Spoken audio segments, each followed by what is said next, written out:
Nathan James पर लौटते हुए एडमिरल को पता चलता है कि रशियंस के साथ उनकी मीटिंग के दौरान पोर्ट के बाहर जाने का रास्ता बंद कर दिया गया है। एडमिरल और क्रू वहां से निकलने का प्लान बनाना शुरू कर देते हैं, लेकिन एडमिरल रचेल को भरोसा दिलाते हुए उसे इलाज पर ध्यान केंद्रित करने के लिए कहते हैं। डिस्ट्रॉयर नेथन एक वार्निंग शॉट फायर करता है और एडमिरल रुस्कोव से दोबारा सोचने के लिए और उन्हें शांति से जाने देने की रिक्वेस्ट करते हैं। रशियन कैप्टन नाराज होता है, लेकिन फिर भी वो मान जाता है, पर एक शर्त रखता है। चैंडलर के पास रचेल को सौंपने के लिए 24 घंटे हैं, नहीं तो रुस्कोव मिसाइल दाग देगा। आने वाले खतरे से अनजान डॉक्टर रचेल स्कॉट अपना काम जारी रखती हैं। अचानक उसका सामना बंदूक लिए टॉफेट से होता है, जो उसे बिना किसी सवाल के उसके साथ चलने को कहता है। रचेल बचने में कामयाब हो जाती है और मदद के लिए मेस हॉल में भाग जाती है। टॉफेट पर तुरंत नौसैनिकों द्वारा निशाना साधा जाता है, लेकिन वो वायरस की एक शीशी पकड़कर उसे तोड़ने की धमकी देता है। रचेल टॉफेट से बातचीत करती है और जैसे ही शीशी सुरक्षित रूप से उसके हाथों में आ जाती है, नौसैनिक उसे पकड़ लेते हैं।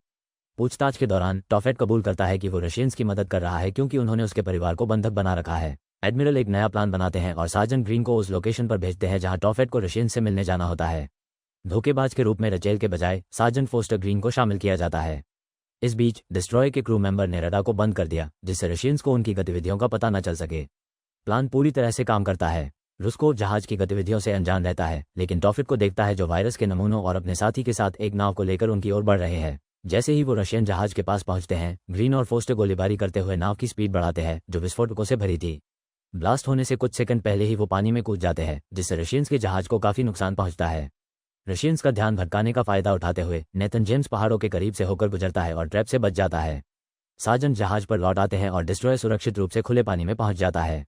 रुस्कोव अपने बंदी वैज्ञानिक से मिलने के लिए डेक से बाहर निकलता है, जो अपने तरीके से वैक्सीन बनाने पर काम कर रहा है। डिस्ट्रॉय कोस्टा रिका के लिए रवाना होता है, जहां एक नेचुरल रिजर्व एरिया है।